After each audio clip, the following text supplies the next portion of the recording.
Jæja, komið sæl og blessuð. Hvernig eru þið? Eru þið til í samkomu á mánudegi eða? Já, nú heyri ég ykkur.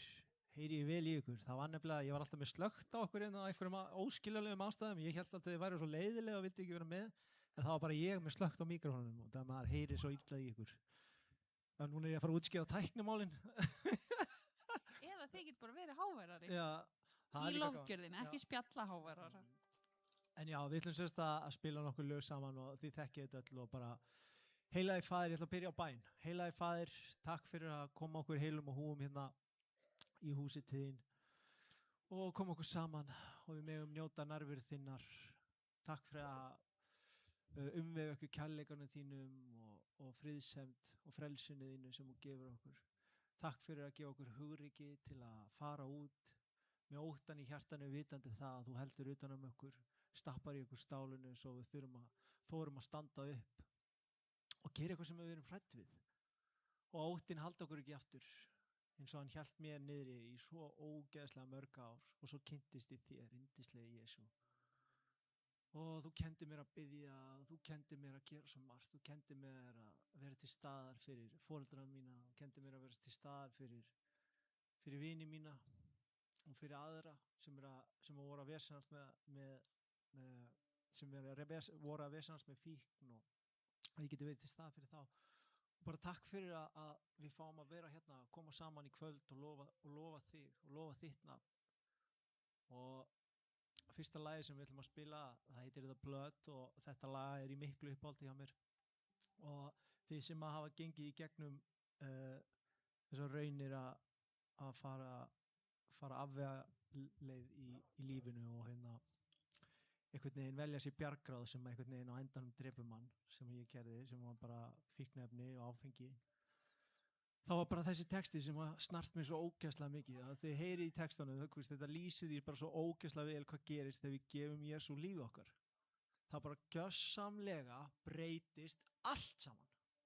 Það verður ekkert eins, ekki nokkur stakur hlutur. Ekki hjartað þetta, ekki hvernig þú talar.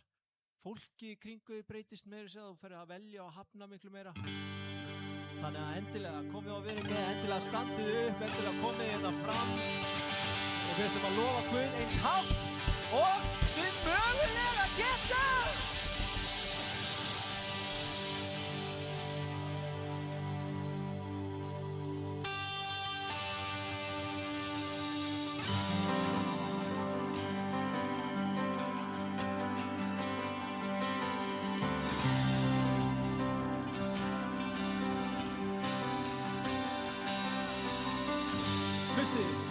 Everything changed. It's getting harder to recognize the person I was before I encountered Christ. I don't walk like I used to. I don't talk like I used to. I've been washed from the inside. I've been washed from the inside.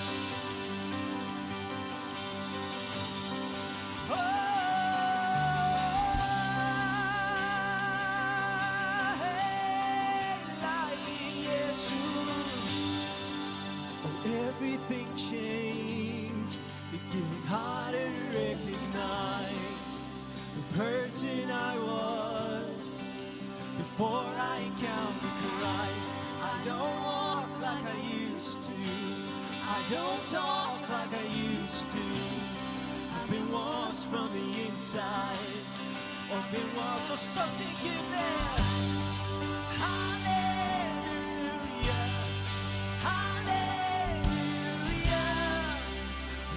Where was the blood? Could have only been the blood. Hallelujah, hallelujah. No, it was the blood. Could have only been the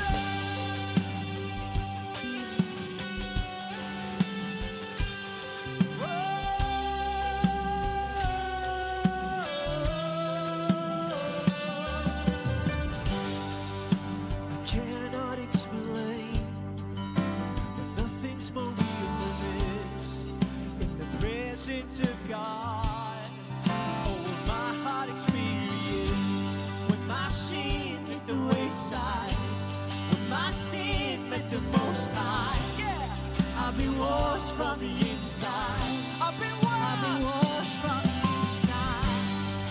Hallelujah, hallelujah. No, it was the blood. Could have only been the blood. Hallelujah, hallelujah. I know it was the blood. Could have only been the blood.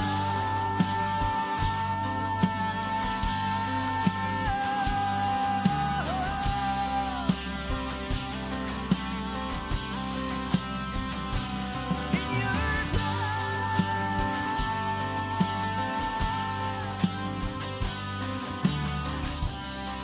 Talk, yes.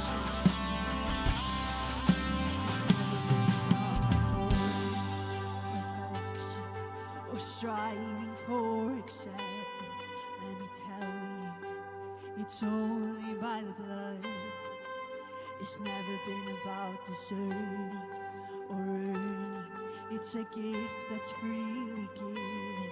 Let me tell you, it's only by the blood. It's never been about performance, perfection, or striving for acceptance. Let me tell you, it's only by the blood. It's never been about deserving or earning. It's a gift that's freely given. Let me tell you, it's only by the blood. Does anybody wanna be holy or righteous, purified and spotless? Let me tell you, it's only by the blood. Does anybody wanna be worthy, forgiven, justified, relieving? Let me tell you, it's only by the blood. Hallelujah, hallelujah. I know it was the blood. Could have only been the blood. Hallelujah, hallelujah. I know it was the blood, blood.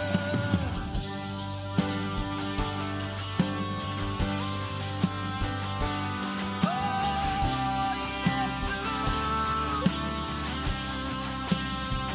it's in your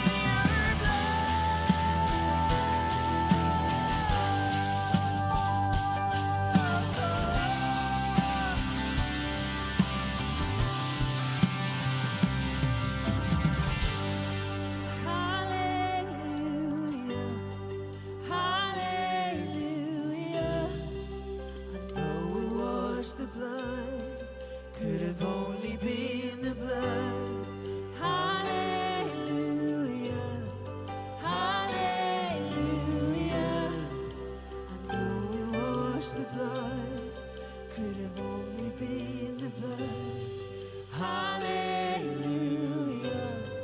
hallelujah. I know it was the blood, could have only been the blood.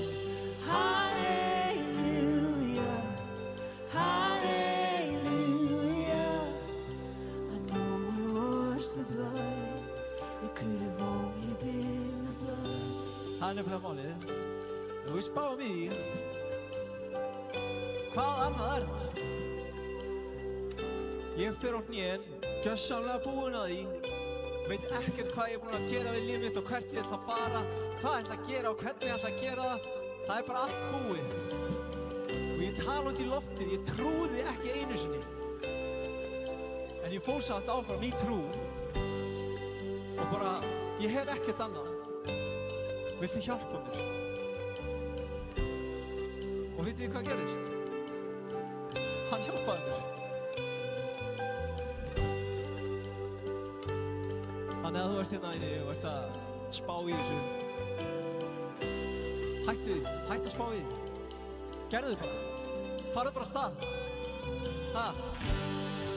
Hallelujah, hallelujah. I know it blood. Could have only been the blood. Hallelujah, hallelujah. I know it was the blood. Could have only been the blood. Hallelujah, hallelujah. I know it was the blood. Could have only been the blood. Hallelujah, hallelujah. I know it was the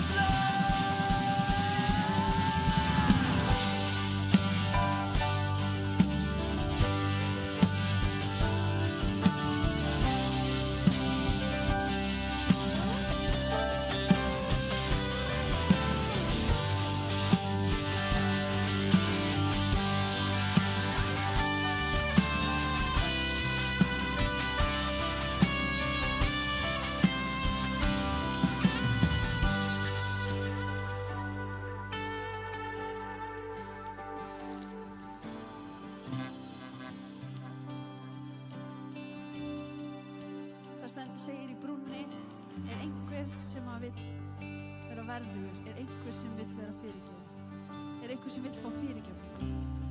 Og þegar vorum að syngja það þá heyrði ég, nei, ég á ekki skilið fyrirgefningu. En það er einhver inni sem trúir því að hann á ekki skilið fyrirgefningu. En mér langar að segja þér að Guð, hann fyrirgefur þér. Það gæti tekið tíma fyrir fólkið, en Guð er búinn að fyrirgefa þér. Þannig að það er einhver sem að er bara lifir með rosalega mikið skömm eða svona, það sem ég gerði það er aldrei hægt að fyrirgefa. Ég get aldrei verið laus við það. Guð er engin hlutur um mig og hann elskar þig og hann þráir að mæta þér og hann vill segja við þig í kvöld, ég fyrirgefi barnið mitt.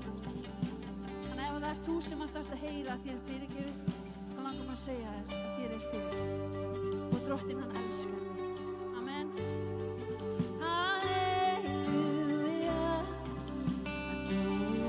The blood could have only been the blood. Hallelujah, hallelujah. I know it was the blood.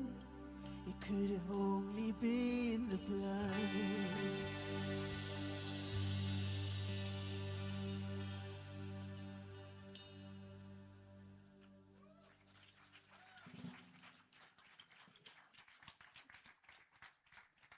Góða kvöldi og velkomin á United samkomu. Innilega velkomin. Heyrðu, það verður, hann Óli okkar ætlar að tala til okkur í kvöld og það við ætlum að halda áfram með vitnisburði og það er vitnisburðin á Sóla í kvöld. Það er frábært að heyra hann. Við höfum fengið nokkur fyrirbænarefni. Fólk er að takast á, fólk er að upplifa erfiða hluti. Við fengum meðal annars að það er fjölskylda sem að voru að missa ástvinn vegna sjálfsvíks og það er við vorum beðin að biðja fyrir fjölskyldunni og það ætlum við að gera. Þannig að ég ætla að biðja ykkur að taka þátt í bæninni og það er líka fjölskylda þar sem að 2 einstaklingar er að glíma við krabbamein og krabbameinsmeðferðin hún fer illa í sumar og það er mjög erfitt núna í lyfjameðferðinni. Og svo er fólk sem að bað okkur að biðja sem að eru samskiptaleysi. Að börnin vilja ekki vera í samskiptum við foreldra. Þannig ég ætla að biðja ykkur núna bara að loka augunum og við ætlum að biðja og ég ætla líka að biðja ykkur þeir sem þið eru öll með bænarefni að hugsa þau bænarefni sem þið eru með. Og það eru ástvinir, það eru kunningjar, það er fólk sem þið þekkið og við skulum biðja fyrir þeim núna og sjáu fyrir ykkur þessa einstaklinga sem að við erum að fara að biðja fyrir. Takk Jesús. Drottinn Guð, við leggjum þessa vin okkar í þínar hendur. Og ég þakka þér Drottinn að þú hefur lausn á öllum málum og ég bara biðja líka að koma með lækningunni líkama þessa einstaklinga sem eru að takast á við veikindi. Og ég bið Drottinn lækningu og ég bið líka fyrir að það bara læknarnir sem eru í kringu þau að að það séu bara fólk sem að þekkir þig. Og ég lofaði drottin og þakkaði fyrir það sem þú ert að gera í lífið þessu einstaklinga. Og ég bið líka fyrir fjölskyldu þessa mann sem að tók sitt eigið líf. Og ég bið fyrir fjölskyldunni, ég bið fyrir bara öllum sem í kringum, fyrir börnum og barnabörnum. Og ég bið líka fyrir vinunum sem í kringum. Ég bið fyrir bæði að þau megi upplifa þig, drottin. Að þau megi leita til þín. Og ég þakkaði drottin. Að þú ert bara, þegar við köllum á þig og við hrópum til þín, þá kemur þú með svar. Heilagandi, ég bið að þú leiðir fólk saman og ég þakka þér heilagandi fyrir þína nærveru og þín kærleika í Jesú nafni. Takk drottin, svo legg ég þessa samkomu í þínar hendur. Ég þakka þér fyrir þann jarðveg sem hérna. Ég þakka þér fyrir það orð sem kemur í jarðveginn og við biðum þína vernd og varðveislu í Jesú nafni. Amen. Svo langaði mig að, eða okkur Óla, að vegna þess að hún Inga okkar, síðasta kvöldi hennar í bíli, út á Sottlu.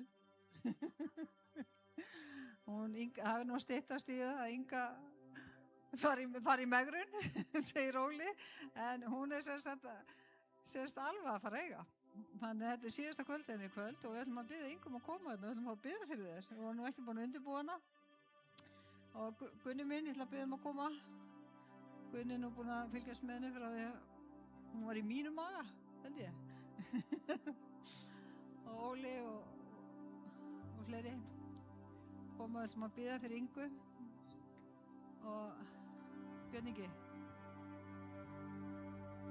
Og við ætlum að biðja fyrir Ingu og hún kemur líklega með, við sem erum búin að fylgjast með þér, við sjáum bara stelpan komið hérna með hendur upp í loftið og hérna lofandi þig. Vegna þess að hún hefur umvafin og Gunni búin að hérna sitja fyrir trommusettið svo að hún hérna í trommunum og strákar og ég veit að þú. Hvað er Arnar? Arnar minn, þú tókst nú þátt í þessu. Já, við ætlum að biðja fyrir meðgöngunni og fæðingunni sem er bara framöndan. Við ætlum að biðja ykkur að leggja tegi út hendur ykkar. Takk Jesús. Já, standu á fætur. Segið amen.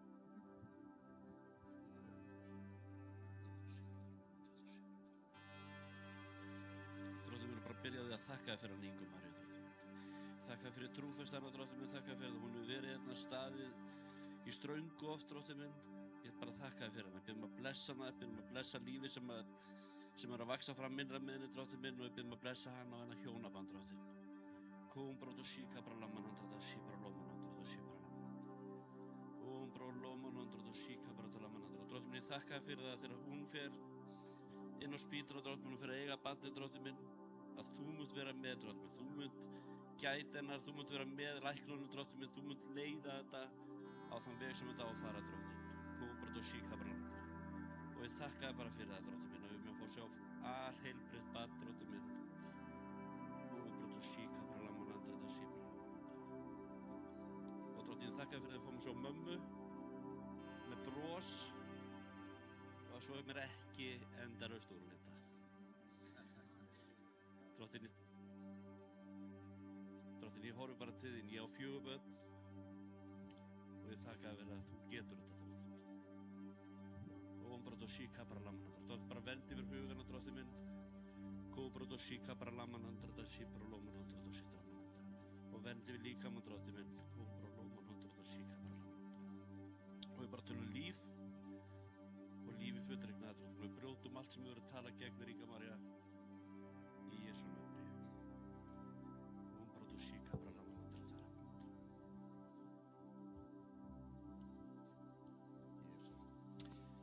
Já, drottni, takk fyrir Ingu Maríu, takk fyrir það sem að þú ert að gera í lífi hennar, drottni. Ég bið að blessa fjölskylduna, Arnar og hana, drottni, og litla engilinn sem er að koma, drottni. Ég þakka þér fyrir allt mun ganga vel, ég þakka þér fyrir að þú stjórnar höndur lækna, drottni, og allt megi fara vel. Við köllum bara frið og frelsi yfir lífinu, yfir liðar að beggja, drottni, og algjör að fullvissa að þú ert með, drottni, í einu og öllu. Og við bara þökkum þér fyrir þjónustu hennar í gegnum öll þessi ár, drottni, trúfestið eins og Gunni sagði, drottni. og við bara blessum hana drottin í hvíld núna, drottin, og ég beiði bara Faðirinn að þú megi bara vera með þeim drottin í einu og öllu sem þeir takast í fyrir hendur, bara blessun og varðveislu í Jesú heilaga nafni. Takk fyrir Ingu Maríu í Jesú nafni.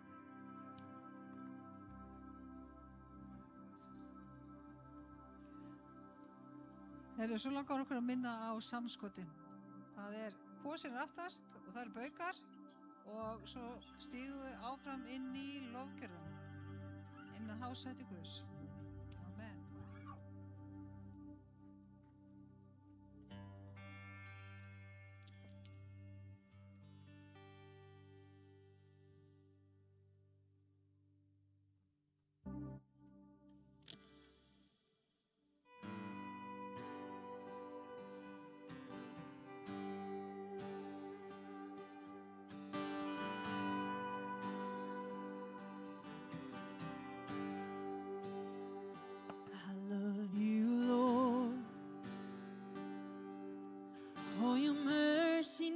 Fails me, and all my days I've been held in your hands. From the moment that I wake up until I lay my head, I will sing of the goodness of God. All my life you have been faithful. All my life you have been so good. With every breath that I am able, I will sing of the goodness of God. I love your voice. You have led me through the fire, and in darkest nights you are close like no other. I've known you as a father, I've known you as a friend, and I have lived in the goodness of God. Sing it sammen all my life. All my life you have been faithful. All my life you have been so good. With every breath that I am able, I will sing of the goodness of God. Your goodness is running after, it's running after me. Your goodness is running after, it's running after me. With my life laid down, I'm surrendered now. I give you everything. Your goodness is running after, it's running after me. Your goodness, your goodness is running after, it's running after me. Your goodness is running after, it's running after me. With my life laid down, I'm surrendered now. I give you everything. Your goodness is running after, it's running after me.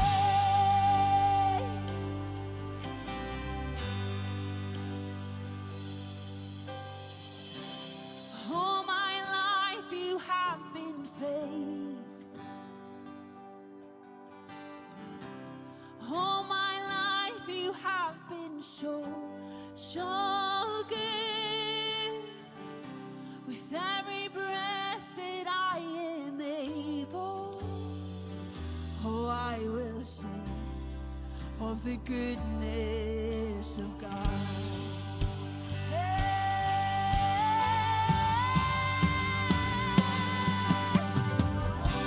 And all my life you have been faithful.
got nothing new. How could I express all my gratitude? I could sing these songs as I often do, but every song was stale, and you never do.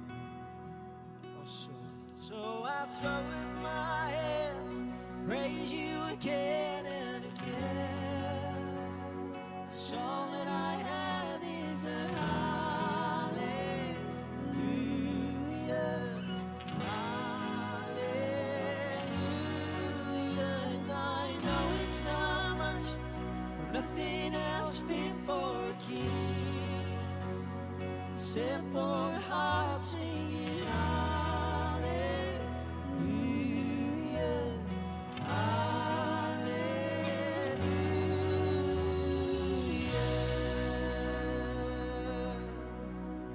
I've got one response, I've got just one with my arms stretched wide. I will worship you.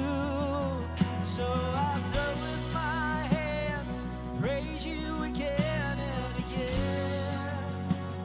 'Cause all that I have is a hallelujah, hallelujah. Come on, and I know it's not much, nothing else fit for a king, yeah, except for the heart singing hallelujah,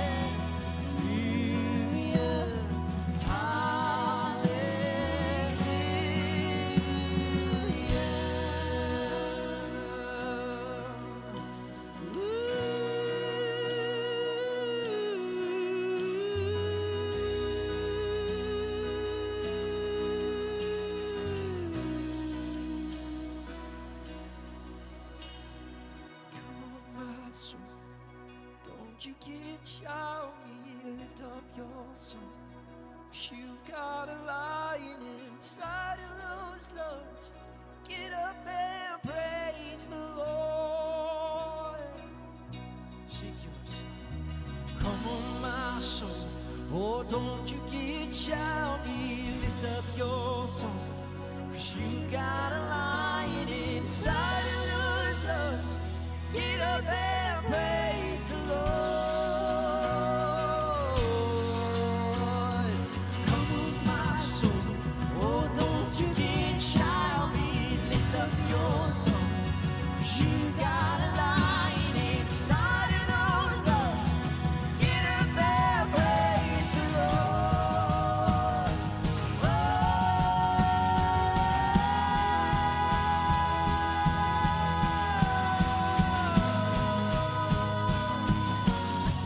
Praise the Lord. Praise the Lord.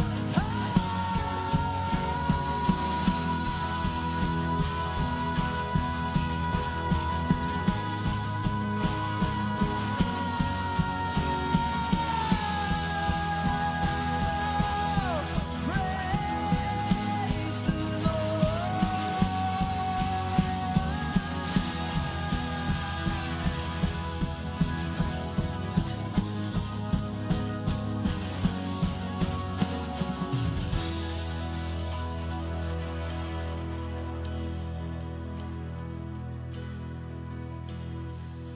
So I throw in my hands, praise you again and again. So all that I have is a hallelujah, hallelujah. And I know it's not much, but nothing else fit for a king, except for the heart singing hallelujah, hallelujah.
yfir hjörtun öll og hverja sál.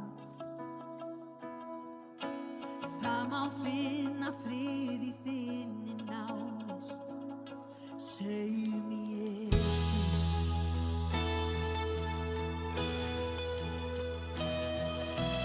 Ég vil aðeins nefna nafnið Jesús, uns allt það börn sem bindur brotið Ég lýsi yfir von og nýju frelsi, segjum Jesús. Svo syngjum við saman. Þitt nafn kraftur, þitt nafn lækning, þitt nafn von. Þú brýtur hlekki, skín gegnum skuggann, þú Guðs son. Amen. Ég vil fá að nefna nafnið Jesús, yfir það sem óttinn lamar að.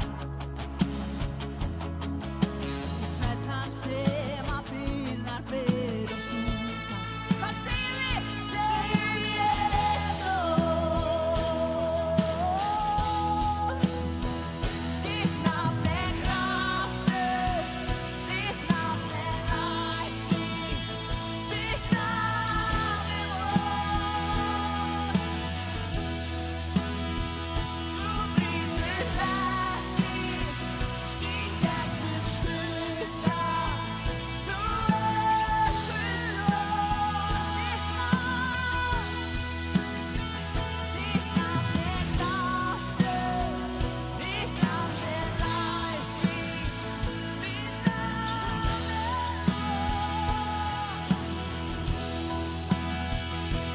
brýtur hlekki, skín gegnum skuggann, þú Guðs son.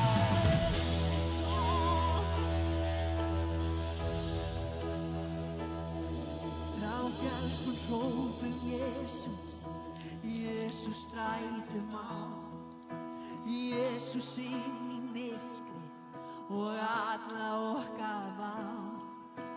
Yfir alla vini, ég segi nafnið hans.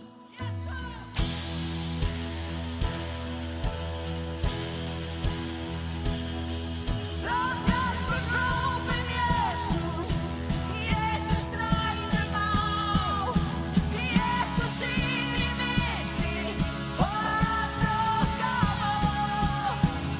Yfir alla vini, ég segi nafnið hans, Jesús.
hjörtun öll og hverja sál.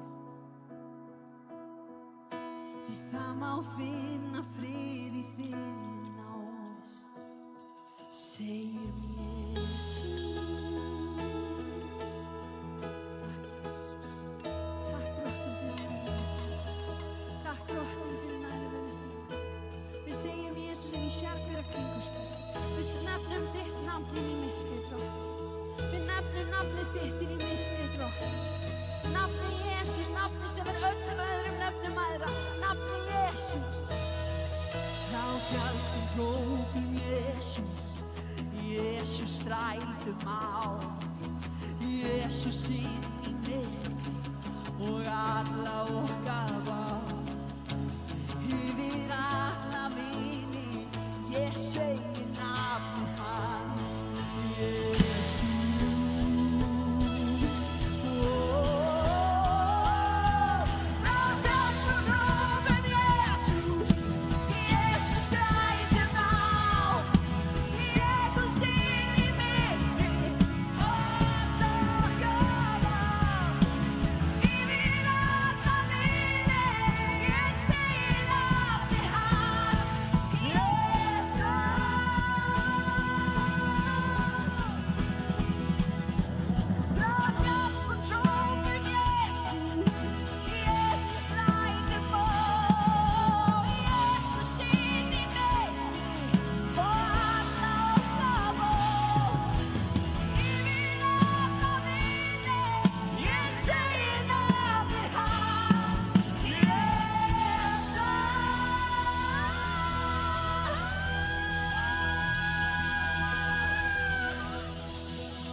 Við syngjum þetta hans áfram af því að það kraftur í nafninu hans og það lækning í nafninu hans.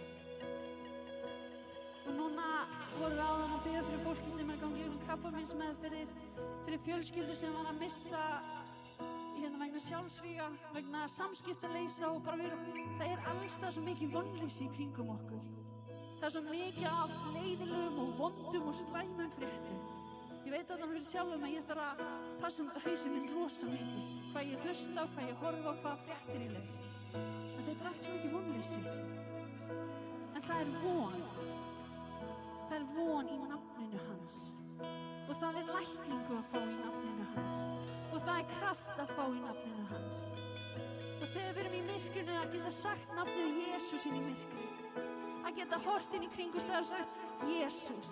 Að geta hort inn í líf einstaklinga, bara setja í hausinn á okkur og bara Jesús, mætt þú, Jesús, vertu á staðnum. Þegar við höfum þetta nafn sem öllum öðrum nöfnum æðra. Nafni sem að hvert kné skal beygja sig fyrir, hver tunga skal játa að Jesús drottinn. Það Jesús sem að lifi, það Jesús sem að dó á krossi og reis upp frá dauðum. Og blóðið sem vorum að syngjum í byrjun, það blóð Jesús sem frelsar okkur. Þannig að mér langar við stöndum öll á fætur. Ef ég get staðið, krakkar, þá getur þið staðið. Okay? Og við ætlum að setja fókusinn á Jesús. Við ætlum að setja augu okkar á Jesús. Við ætlum að setja augu okkar á frelsarann. Af hverju ert þú hér í kvöld? Hann búinn að frelsa þig frá okkur? Á hann eftir að frelsa þig frá okkur? Settu augu þín á hann. Skapara himins og jarðar, frelsara, konunga, drottinn dýra og svo lengi má telja. Heilagi Faðir, ég þakka þér fyrir lækningu. Ég kem gegn öllum sjúkdómum. Ég biðja drottinn minn að koma með lausnir í sérhvern sjúkdóm. Í Jesú nafni. Við biðjum fyrir þeim sem vorum að biðja fyrir áðan sem eru að glíma við krabbamein, drottinn. Ég tala lækningu og við tölum líf og líf í fullri gnægð. Heilagi Faðir, við tölum von í sérhverja kringumstæður. Við tölum von inn í landið okkar. Við tölum von inn í sérhverja kringumstæður, inn í fjölskyldur okkar, inn í vinahópi okkar, inn í alla sem vandamáli að vonleysi. Það tölum við von og von og von og von. Við tölum nafni Jesú því að þitt nafn, það von í því, það líf í því. Og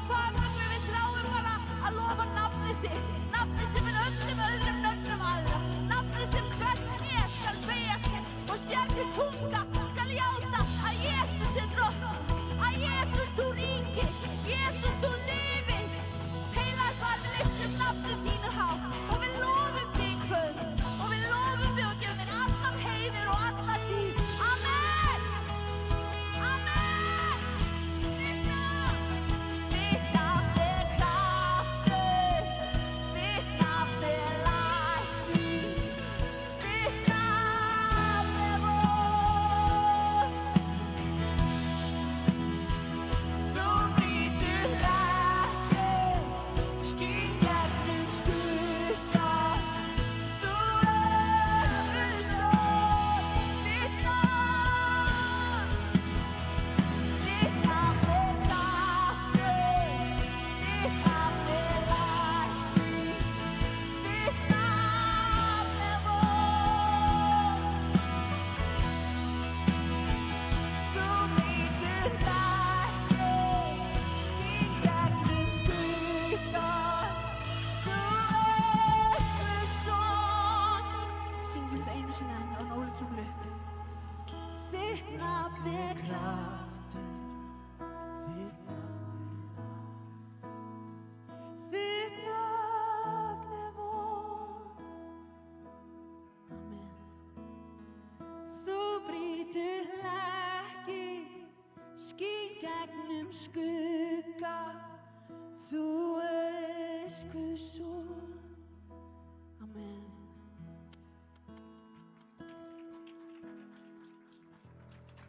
Halleluja, amen, yndislega lofgjörð. Gefum þeim gott klapp, við rísa svo vætum sem biðja.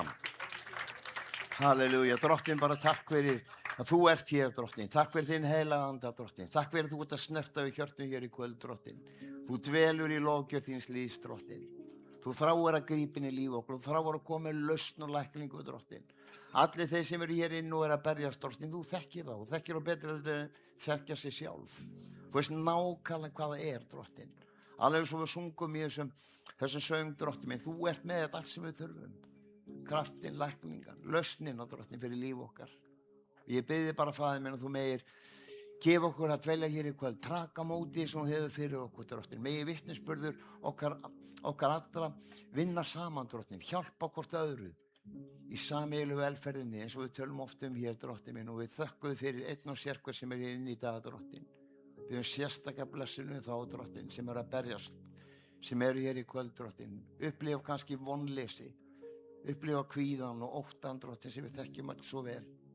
En við vitum hver lausnin drottinn. Við höfum tekið á móti þér inn í líf okkar. Þú kemur með hana frið sem æðri öllum skilningi okkar og fyllir hjarta okkar, friði og huga okkar til fullkomna friði, drottinn. Kvöldum bara blessinu yfir einn og sérhver, drottinn. Takk fyrir að þú ert með fólki hér í sorginni, drottinn. Fólk sem að berjast í sorg.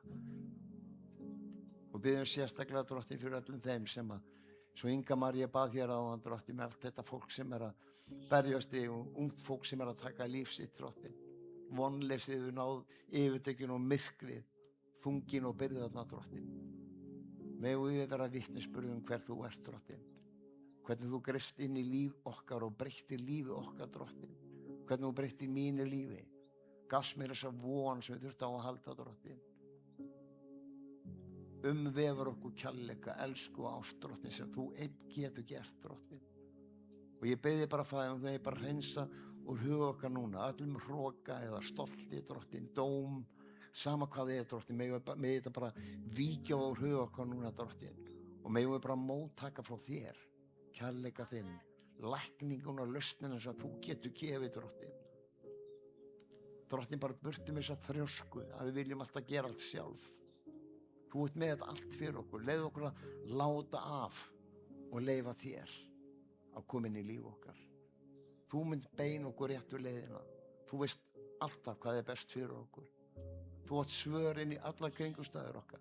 Þú átt svör inn í kvíðan þarna, óttan þarna, vanmáttakendina þarna, sjálfsvíks hugsanirnar, veikindin, fíknina. Og þeir sem hér inni sem ennþá drottinn minn, á sem stað að vera að nota, drottinn, bara svo gott að vita þeim hér inni, þar sem þú ert, drottinn. Þú kemur með lækning og lausn fyrir þessa einstaklinga í kvöld, drottinn. Þú munt snúa við lífið þar algjörlega, drottinn. Gefðu þeim að sjá þig, drottinn. Það sem þú ert með opinn faðminn til að taka við þeim. Ég bið þig, drottinn, þau megi taka í hurðarhúnin sem bara þeim megin og opna fyrir þér inn í líf sitt. Og móttaka þessar lausn og lækningu sem þú gefur, drottinn minn. Við elskum þig og við þráum þetta að fá að lyfta upp þínu nafni, gera þig kunna, láta fólk vita hver þú ert. Takk fyrir alla einstaklingar sem eru inni, drottinn, sem eru alla daga að skipa sér í skarði fyrir aðra, drottinn. Vera til staði fyrir fólk sem getur ekki staðið sjálf, drottinn. Biðja í þeirra stað, drottinn, lausn og lækningu, drottinn. Í Jesú nafni. Amen. Og það er svo mikið friður Guðs sem hérna inni. Það er svo gott að vera í nærveru Guðs í svona lofgjörð. Þessi gleði, þú líka snillingar sem eru með hérna á þessu sviði, fólk sem bara þráir að fá að lyfta nafnið drottins, þráir að gefa okkur drottin, að gefa okkur að taka móti drottni fyrir sinn heilaga anda inn í lofgjörðinni, tala inn í líf okkar. Og mér langaði örlítið að fara bara í gegnum hérna, mér var svo svakalega gott að hlusta á vitnisbörni hérna í síðasta mánudag og kannski hefur maður aldrei svona að þeim var svo fljótur að gleyma, ef við tekið því, maður er fljótur að gleyma. Og það er kannski það fyrst og fremst það sem við gleymum er þakklæti og kærleikur Guðs sem komin í líf okkar þegar við tókum út í Jesú Kristi líf okkar. Það stendur í Opinberarbókinni einu stað, það hann að tala til safnaðar í Efesus og þá segir hann, þið eru svo yndislegt fólk, þið eru svo gott fólk. Þetta er kannski ekki alveg svona, en hann segir alltaf að þetta sé yndislegt fólk og það megi ekkert illt sjá og það sé búið að þola margt fyrir hans nafn. En síðan segir hann en eitt hef ég gegn ykkur að þau hefur vanrækt hinn fyrsta kærleika og þessi fyrsti kærleikur er akkurat svolítið sem ég ætla að byrja mínu sögu á þegar ég tek á móti Jesú Kristi í líf mitt sem gerðist ég fór í meðferð 1981 í fyrsta skipti og á Vífilsstaði það var svo mörg ár síðan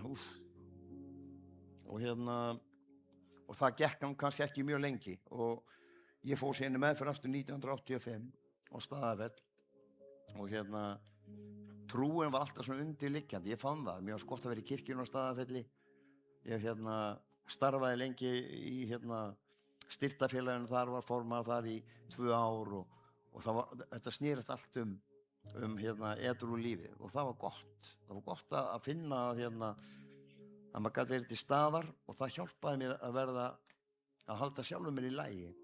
En Guð var alltaf að banka á dyrnar hjá mér, alla tíð.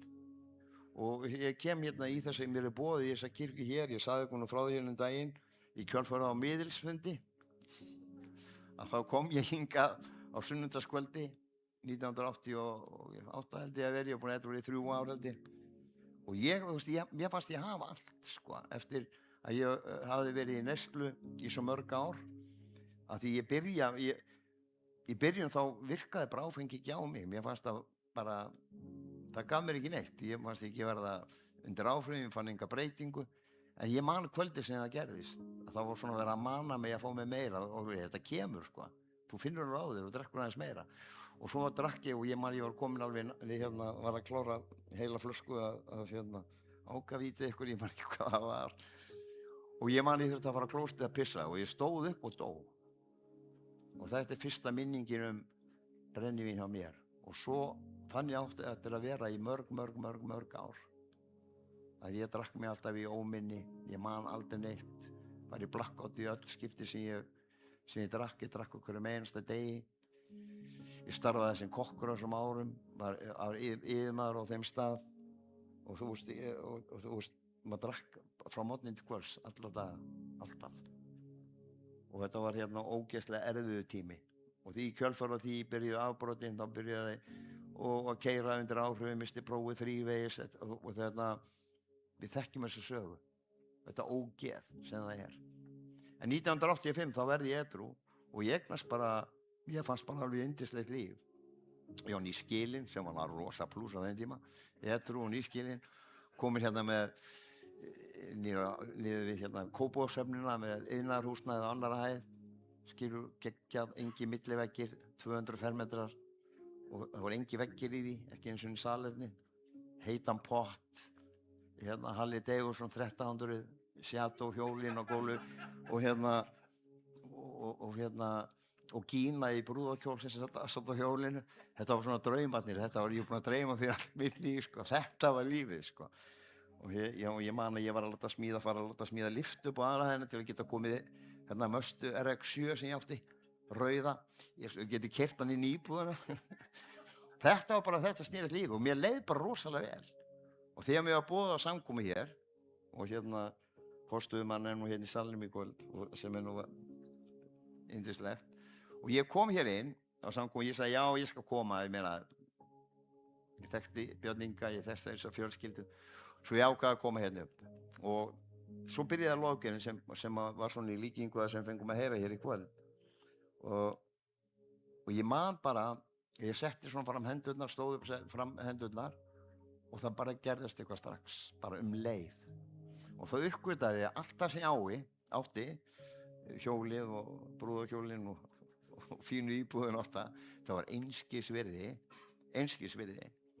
Og líðanin sem ég fékk þetta fyrsta kvöld hér í þessum sal, 1988, ég manni 88 held ég hafi verið, að þetta líf sem ég hafði eignast áður var einskis virði og það var ekki neitt með það sem ég eignaðist.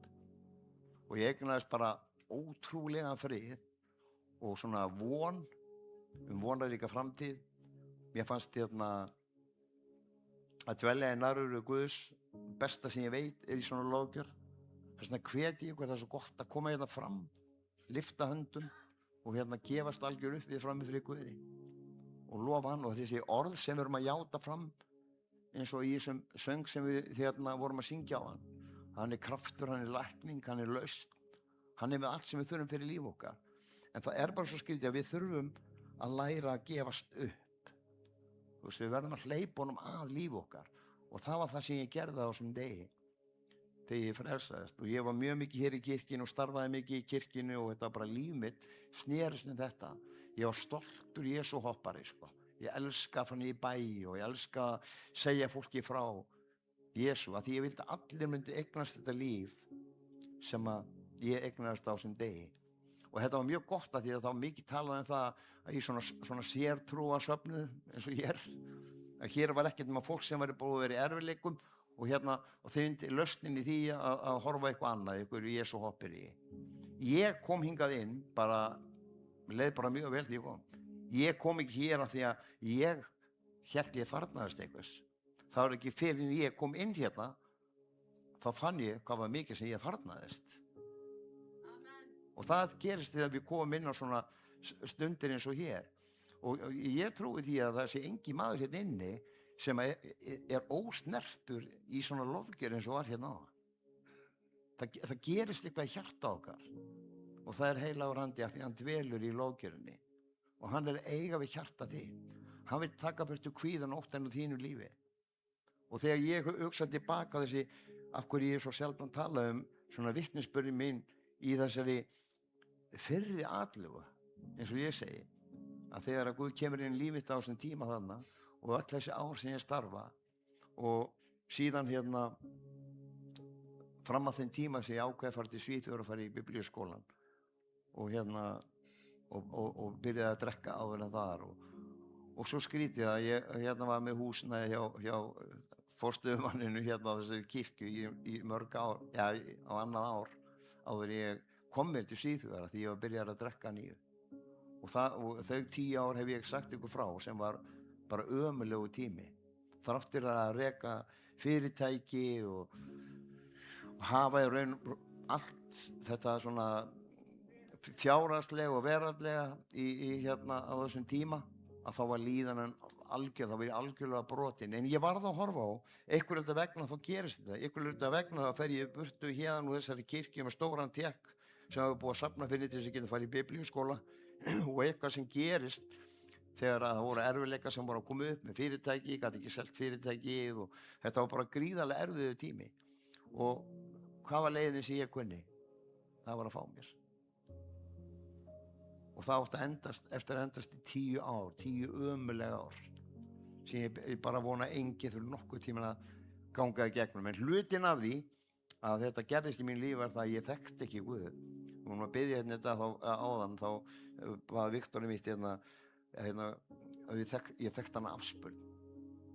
En ég þurfti að þekkja hann, læra hann, hver hann var, með því að lesa orðið, og það gerði ég mjög sjaldan.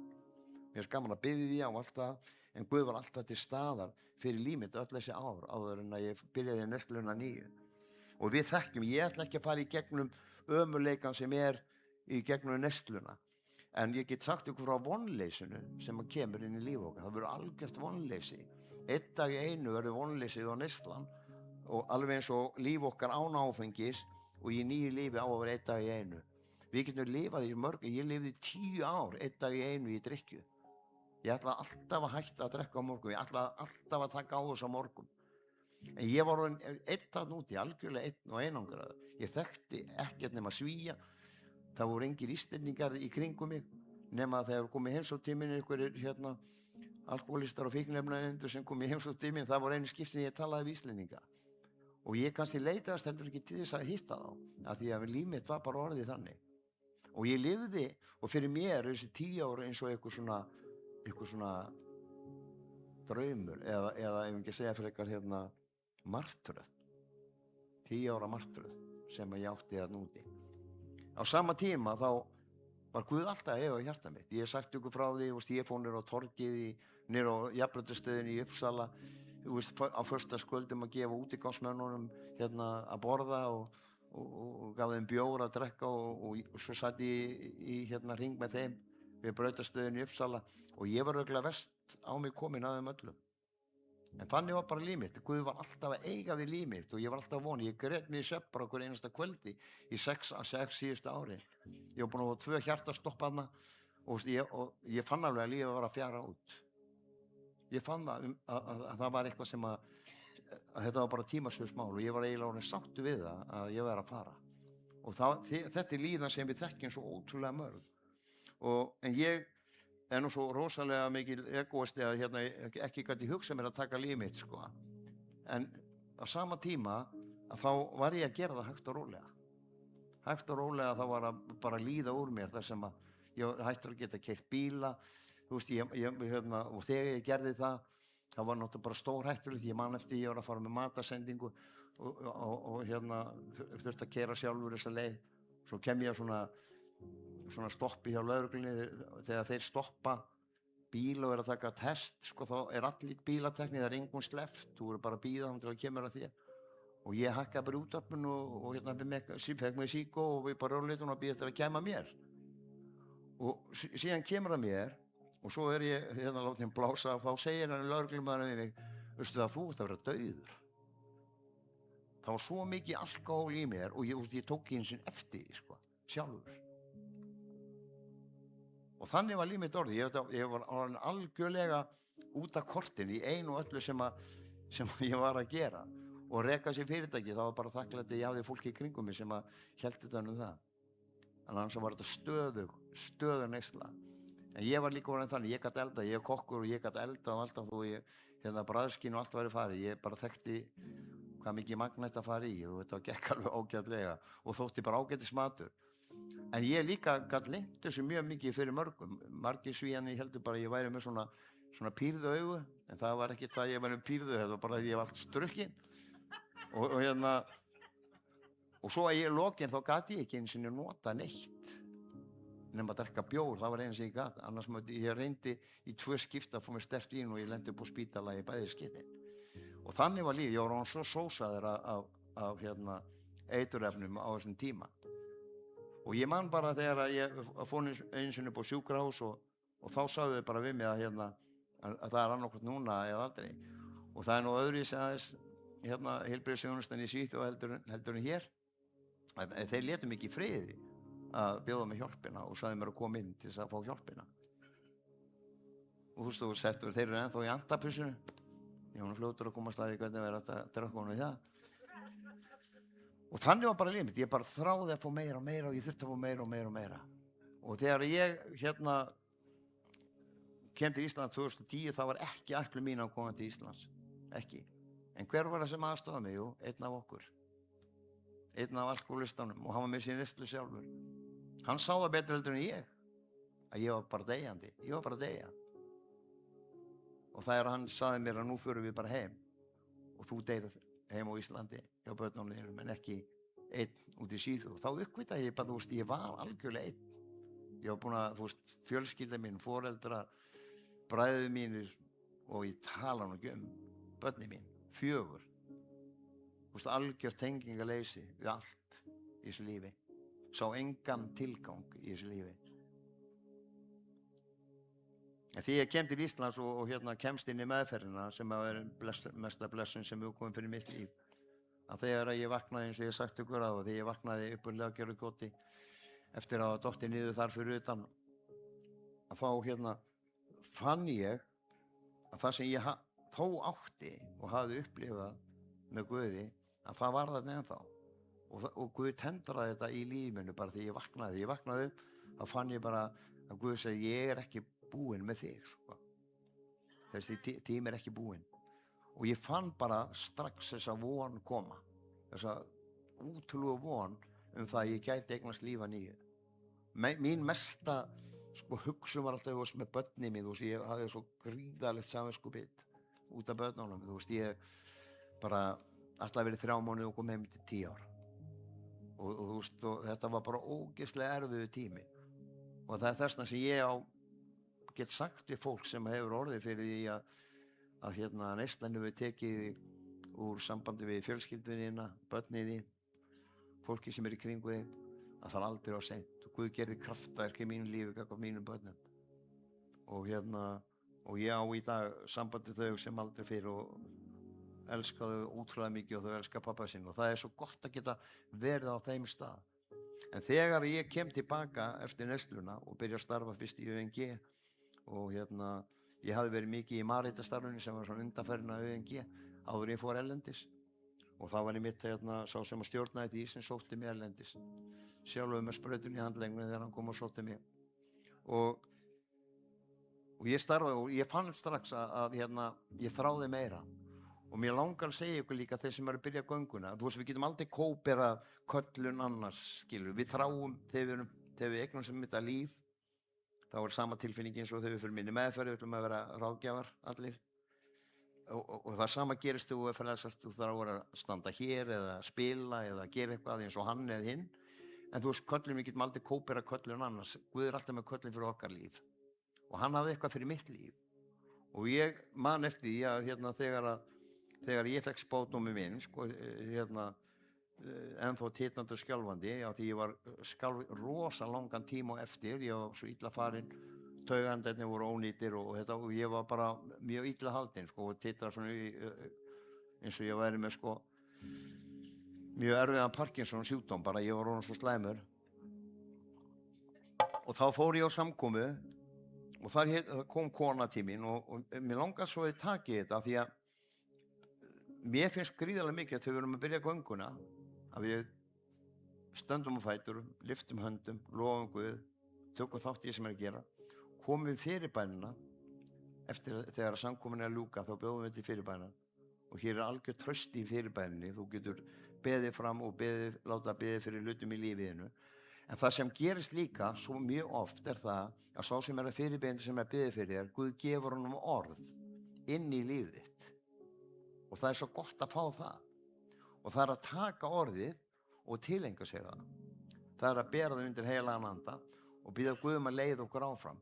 Og ég hef sagt ykkur frá því að hún Ísabella Skúlason núna, hún kom til Íslands 2011, í byrjun á 2011 og núverandi eiginkona Þráins okkar Skúla og gríðarlegur spámaður og hún spáði fyrir lífið mínu og það sem ég er að reyna að fara með þessu er það að Guð þráir að byggja upp líf okkar en við þurfum að stíga skrefin, við þurfum að taka á móti sem Guð hefur fyrir líf okkar. Við þurfum að taka á móti eins og ef Viktor er að biðja fyrir ykkur og hann gefur orðin líf þitt, ég upplifi eða ég sé eða mér finnst Guð verið að segja, tökum þessa hluti og við þurfum að biðja fyrir þeim og við þurfum að tilengja það. Og spádómurinn lífið, hann er á þín ábyrgð þegar að búið er að fara með hann. Spámaðurinn, hann er búinn að lyfta honum yfir til þín og það er þitt að taka við honum. Og þetta skildi ég mjög vel að því þegar ég stóð á gólfinu upp á Hádegisvegi með hendurnar úti og þessi skringilega kona kom og byrjaði að æla út úr sér eitthvað spádóm til mín og og ég ennþá svona og hún taldi upp hluti, hún er svona spámaður sem að það er engar kommur og engin punktar hjá henni. Það bara veður út úr henni liðið. Og hún sagði hluti við mitt líf, allavega þegar ég settist niður þá að segja þessi kona er alveg gaga. Skilurðu? Hún ætti að vita hvaðan ég er að koma. Allt sem hún sagði var svo fjarstæðugjarnt sem mest getur verið. Fyrir mér á þeim stað sem ég var á þeim tíma. Og ég var út í London á ráðstefnu þar sem hún var 4 mánuðum síðar, tæpum 4 mánuðum síðar. Og ég og þá fekk ég senda mynd þar sem ég og Elín stóðum með Ólafur Ragnar Grímssyni forseta þá að afhenda okkur viðurkenningu. Og þetta var síðasti hlutin í spádómnum hennar 2011. En þá var allt annað búið að koma fram svona að sagt. Hún sagði ég sé svona kofer, ég sé svona hús, ég sé svona skyggni yfir fullt af fólki og þetta er mikið af fólki sem á eftir að fá að dvelja undir þinn og ég sagði þessi kettling og síðan er 1000 eftir að koma til trúar í gegnum starfið þitt. Ég var ekki byrjað með starfið þá á þeim tíma. Hún sagði að stjórnmálamenn munu leita til þín og biðja ráðleggingar. Og ég man alltaf því ég skrifaði því ég fekk bréf frá í borgarstjórnum að biðja að búa til, það er stundum gert að búa til svona einhverja hugmyndafræði hvernig þetta taka á málum með húsnæðisleysi og áfangaheimili og alla þessar hluti. Og allir þessar hlutir, skref fyrir skref, komu fram. Allir hlutinni sem hún sagði. Og hlutin af því að við verðum að taka við því þegar Guð talar. Og förum í bæna, við getum sitið hér mánudag eftir mánudag eða sunnudag eftir sunnudag í kirkjunni og hlusta en aldrei tekið við neinu.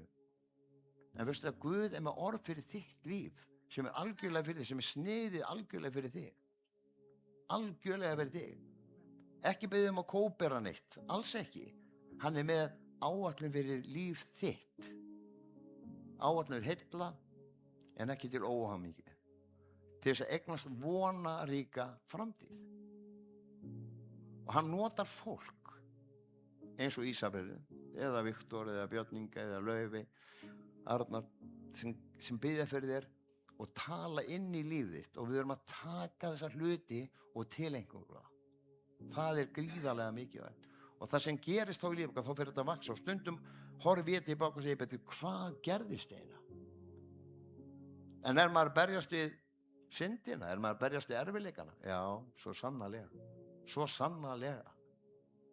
Og þetta, þú veist, Guð reynir okkur svo oft akkurat á þessum stað. Og ég man það, þú veist, ég var þjóðhátíð lígin, ómerkilegur og óheiðarlegur og allt í einu þegar ég var í neyslunni. Og síðan bara komið tækifæri þar sem ég gat ná mér í svona auka aur. Og mörg ykkar ætti að taka þetta til og hlusta vel núna. Að það var hrikalega erfitt að taka ekki við því. Mér fannst ég eiga að skili, ég var búin að vinna svo mikið, ég var búin að vera launalaus og þarna geti ég náð mér í smá aur. Náttúrulega ekki gefin upp eða neitt. Og þetta var mjög auðvelt. Það hefði enginn komist að því heldur. Ekki nokkur. En þessi barátta við að gera það ekki var hrikalega.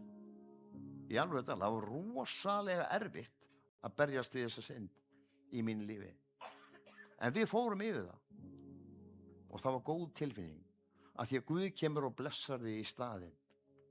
Guð blessar að hann er svo nákvæmur í einu. Hann skaffar allt sem þú þarft. Ekkert alltaf endilega mikið umfram, en þegar við getum það að gera. En alltaf nóg fyrir þig af því að hann er trúfastur Guð. Og mér langar að lesa, ég ætla að lesa þess úr hún var tóm hjá með talvan eins og það er ekki nýtt sko. Og ég ætla að lesa úr Rómverjabréfinu 8. kaflanum. Þetta er einu af mínum uppáhalds versum frá 33. kærleikur Guðs í Kristi Jesú. Hvað eigum við þá að segja við þessu? Ef Guð er með okkur, hver er þá á móti okkur? Akkurat. Hver er á móti okkur? Hann er með. Það er enginn sem þorir gegn honum, enginn. Hann sem þyndi ekki í sínum eigin syni heldur framseldan fyrir okkur öll. Hvort myndi hann ekki líka gefa okkur allt með honum? Hann er með allt, hann vil gefa okkur allt. Hann gaf okkur soninn til þess að deyja á krossinu fyrir okkur. Hugsa þig, til þess að þú getur eignast líf, til þess að hann geti dælt í þig blessunum og gjöfum fyrir lífið, til þess að hann geti byggt upp lífið og gert það heilbrigðu lífi. Þá þurfir ekki að vakna á mótnana með hnút í maganum okkur einasta mótni, kvíðin og óttasleifin í deginu sem er að fara að lifa. Allt þetta fólk, unga fólk sem að gefst upp og kemst að lokum vekkjum, og þú veist, við þurfum líka að spyrja, hvar erum við? Erum við að deila þessum boðskap? Erum við að lifa þennan boðskap? Erum við að sýna fólki kærleika, elsku og vináttu? Þetta er svo mikilvægur hlutur, þetta er sameiginlegur hlutur okkar allra. Svo segir hann hérna, hver mun gera okkur viðskila við kærleika Krists? Mun þjáning geta gert það, eða þrenging, ofsókn, hungur eða nekt, háski eða sverð? Svo segir hann í 37. versu, nei, í öllu þessu vinnum við fyllstan sigur í krafti hans sem elskar okkur, því að ég er þess fullviss að hvorki dauðin í lífi, englæni tigni, hvorki hið yfirstandandi, né hið ókomna, hvorki kraftar hæðni eða dýft, né nokkuð annað skapað, muni geta gert okkur viðskil við kærleika Guð sem birtist í Kristi Jesú. Þetta er allt fyrir okkur. Hann þyrmdi ekki sínum eigin syni. Jesús fór á krossinn til þess að deyja fyrir all þín afbröð og allt sem þú ert að berjast við. Og í staðinn þá gefur hann þér nýtt líf. Hann gefur þér nýja byrjun fyrir lífið þitt. Hætt að horfa tilbaka og sjá þetta í hillingum, þetta 1% af tímanum sem þú varst í neyslu sem var eitthvað fjör. Þegar 99% var ekkert nema bummer.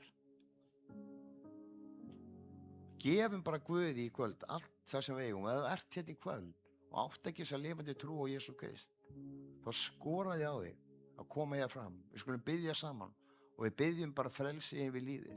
Það er það sem við þurfum. Við þurfum að biðja Guð að koma inn í líf okkar, fyrirgefa okkur syndirnar, trúum því að hann að fara á krossinn til þess að deyja fyrir okkur.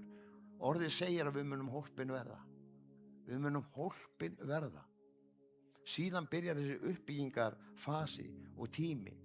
Í Hebreerbrefi 11, eitt af mínu uppáhaldsversunni, samlega þessu, að þar kemur þetta frá að trúin er fullvissa en það sem menn vona og sannfæring þá hluti sem við getum ekki séð. Og við sjáum stundum ekki hlutina, en ég er sannfærður það að Guð muni veita mér þá. Ég er sannfærður það sem Guð er að leiða mig fram, sama hvað gerist í lífinu. Það koma högg. Þú veist, það kemur hverjum degi, kom í morgun, bara búm, högg. En þú veist bara, ok, þú veist, maður beigir sér bara, nei, þetta er vindhögg, þetta er bara vindhögg í mitt líf. Að því að Guð er með áætlun. Því að Guð mun koma og grípa inn í. Guð mun leiða hlutina á rétta vegu. Hann tekur stundum erfiðleikan okkar sem við höfum þjáðst svo lengi af og hann snýrir því að við og gerir það jákvæða og gerir það góða, gerir það hjálp fyrir aðra sem er að berjast. Og vitnisburður minn á að vera að geta hjálpa öðrum sem hefur verið á þann stað sem ég er á og kannski ert þú á þessum stað í dag. Það er allt bara hrunið. Það er engin framtíðarsýn. Það er engin von inn í lífiðinu. Engin. Og þú lifir bara, þú sem lifir, kannski bara því að þú hefur ekki gert þess að lúka þig sjálfur. En veistu það? Að það er Guð sem vil koma akkúrat inn í þessa kringustæður. Stundum skiljum við ekki heiminn, stundum skiljum við ekki af hverju fór því. En ég misti bróðið minn úr þessum sjúkdóm og það var ógeðslega erfitt og mjög óréttlátt og hérna við erum mörg á þeim stað og okkur finnst það óréttlátt þegar bæði systkin og börnin okkar er tekin frá okkur og það er bara vont og það er sárt. En höldum okkur í faðmi Drottins samt sem áður. Hann þráir að koma með þessa lækning og við hvílum í skugga vængja hans. Það er svo fallegt í orðinu að hvíla í skugga vængja hans og ég sé það fyrir mér þegar maður er sorgmætur og leiður að þá heldur hann svona með vængin utan þig og þú farið að hvíla þar og hann farið að eiga við hjarta, gefa þér kærleika, fylla lífið þetta kærleika og elsku. Þú ert yndisleg, þú ert góð, þú ert falleg, þú var stöðleg, þú er búin að reyndir allt sem hún gast. Ég er með þér. Og hann eða hún er í faðm mér í dag. Sjáum þetta aðeins, sjáum, þú veist, allt sem er í boði. Hugsa ykkur eilífa lífi sem eigum í boði. Öllum að trúa því. Okkur finnst það kannski afspyrnu vitlaust bara þegar maður hugsa út í það. En veistu það, þú átt lifandi trú, ert búin að lesa orðið, fylgir drottni og sér hvernig hann grípur inn í, kemur inn með alla hlutin líði sem að þú saknar. Allt sem þú óskar það mun að veita stendur í orðinu. Þá ferð að sjá lífið bara breytast og alveg gríðarlega mikið. Og Guð tekur það eitthvað ferðalag sem þú stundur skiljaði ekki sjálfur, hvaða ferðalag það er. Ég þarf bara að passa mig stundum bara að fara ekki fram úr. Ég er mjög duglegur að grípa í stýrið og reyna að hjálpa honum aðeins. En hann þarf ekkert mína hjálp, sko. Það hefur bara endað í krassi, sko, þegar ég er að reyna að hjálpa til. Ég seti þetta allt í hendurnar á honum, allt mitt líf. Börni mín og fjölskylduna, allt í hans hendur. Fjárhagslega hlutina, allt í hans hendur. Þá koma blessanir ofan ef við erum trúfast. Pissum ekki utan í Guð og leikum okkur og gerum lítið úr honum eða afneitum honum frammi fyrir fólki og öskur á hann þegar hann er ekki að svara bænum okkar. Gefum honum allt okkar líf. Ekki hluta því, heldur allt okkar líf. Lefum honum að fara í allar kringustæður í líf okkar. Líka það sem syndin er, í klámið, í peningagarðakina, í svörtu vinnuna, í alls konar hluti, alls konar kukli sem við erum búin að vera í. Gefa honum þetta allt. Leyfa honum að koma inn í þessar kringustæður og hjálpa okkur út úr þessum kringustæðum. Að því leið og hættir að stela undan skatt til dæmis, að þá blessar Guðin fjárhagslega. Ef við gefum honum allt, þá blessar hann þig fjárhagslega. Hættum að draga okkur út úr þessum heimi inn í eins og klámi, þetta er ekkert annað heldur en bara veruleika flótti. Algjör veruleika flótti og svo frábært í þessum vitnisburði sem var hérna síðasta mánudag, þar sem hann komi akkúrat inn á þetta. Að þú leið og sleppir og hættir og þá finnur þú bara frelsi. Ég var að kafi þessu, ég var að kafi kukli. Alls konar kukli.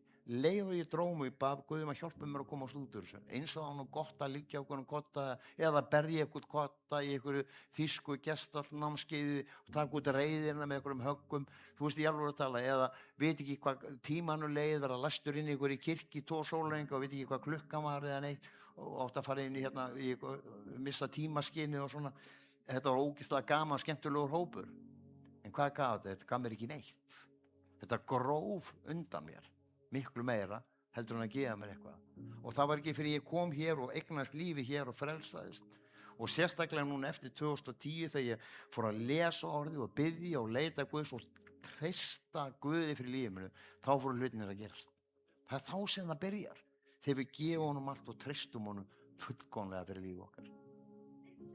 Og það er svo ótrúlega margt í líf okkar sem við þurfum að svona láta sauma saman. Að við getum ekki verið sífellt að gera við botnin á bátnum þegar við byrja að leka. Við erum sífellt að setja okkar neglur í, skilu. Hann vill bara plasta þetta fyrir þig, sko. Ég skipti fyrir öll. Þannig að hætta að leka. Að líf okkar hætta að leka í ykkur rugli. Prófum ekki. Við missum sjóna. Við verðum að gæta okkur á því sem við segjum. Orðaka bera ábyrgð. Þegar við erum inn á Facebook. Þú veist, það sem við erum að segja, ég hef nú fengið kynnast í, ég er svo gaman að stinga svona, setja eitthvað mjög heitt mála, svo gaman, svo verður allt vitlaust og svo bara, ég sé ekki einu sinni það sem er að svara, sko. Mér finnst bara gaman að sjá hvað gerist ef við fyrir aðeins að ýta við fólki, skilur, það er bara gaman að því. En þetta má ekki vera svo absúrt að við missum algjörlega sjónar að líf okkar. Algjörlega. Það sem við erum að gera og við gerum í þessu starfi hér, það er að elska fólk til lífs. Það er að elska fólk inn í Guðsríkið. Það er að elska fólk á þann stað þar sem Guð gerði fyrir okkur og þar sem hann gerði fyrir mig. Ég get gefið þér vitnisburð sem engin annar getur tekið frá mér. Engin. Menn geta sagt þessi þvæla og kjaftaði og allt þetta trúar, En það tekur engin vitnisburður minn af mér, ekki nokkur einasti maður. Og þess vegna segi ég ykkur, að því að hann er trúr og hann er sannur og hann er algjört kraftaverk á svo mörgum sviðum og Guð gera kraftaverk í þínu lífi. Hann gjör ís á fætur og biðja fyrirbyrjendurna að koma fram. Kannski Björn Ingi og Sammi og fleiri og Laufey og Viktor.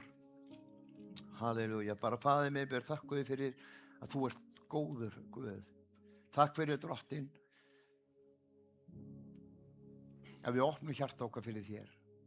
Takk fyrir að við hleypum þér inn í líf okkar, Drottinn. Við leyfum þér að taka við stjórninni. Ég bið þig, Faðir, sérstaklega fyrir þeim sem eru í kvöld, Drottinn, eru með hann efa og ótta að stíga alla leið, Drottinn. Hræddur að missa eitthvað, Drottinn, á sama tíma og það er bara verið að eignast yndislega, góða og fallega, uppbyggilega hluti fyrir líf okkar, Drottinn. Faðir minn, ég bið þig líka fyrir þeim sem eru að berjast við þennan ótta. Óttan fyrir lífið, óttan við framtíðina, fjárhagslegir erfiðleika, sama hvað það er, Drottinn. Faðir minn, gefðu mig og bara gefa þér þetta og færa þér þessa hluti í þínar hendur, Drottinn, og þú munt vel fyrir sjá. Þú mettaðir 5.000 pluss konur og börn á örfáum fiskun og brauði. Þú gera nákvæmlega sama fyrir okkar líf, Drottinn. Kannski finnst okkur þetta lítið sem við erum að koma fram, en þú getur gert svo ótrúlega stórt og mikið úr því. Bara að við gefum þér lífið okkar, að við gefum þér viljan okkar, alveg eins og ég gerði á sínum tíma. Hér er ég, Drottinn minn, notaðu mig eins og þú vilt. Og megum við koma fram fyrir því auðmýkt hér í kvöld, Drottinn. Takk fyrir þá sem ætla að stíga hér fram í kvöld. Taka mótið þér inn í líf sitt. Sjá umbreytingu inn í lífi sinu, algjörlega nýtt uppaf, Drottinn. Það sem er frelsi og það sem er friður, Drottinn. Bara blessaðu, Drottinn, einn og sér hvernig inn í þessa viku sem framundan er, Drottinn. Megum við vera erindreka þínu í þessari viku. Megum við lifa fagnaðarerindi frá lífi okkar yfir til annara. Megi fólk sjá þig í lífi okkar. Megi fólk sjá kærleika þinn sem birtist í Kristi Jesú í líf okkar til annara. Megum við elska, Drottinn, fólk inn í þitt ríki í Jesú nafni, ég bið. Amen. Amen. Kom nú fram og tökum á móti og það sem ég sagði, ef þú fór orðin í lífið, taktu það, tileinkaðu það. Skoða, berðu undan heila anda og Guðmund, byrja ævintýrlega för inn í lífið. Ef þú ert hér í kvöld og átt hefur ekki tekið á móti Jesú Kristi inn í lífið, þá hvet ég til að koma hérna til þess Viktor og við byggjum saman og þú eignast þetta nýja líf sem er svo stórkostlegt að eignast í Jesú nafni.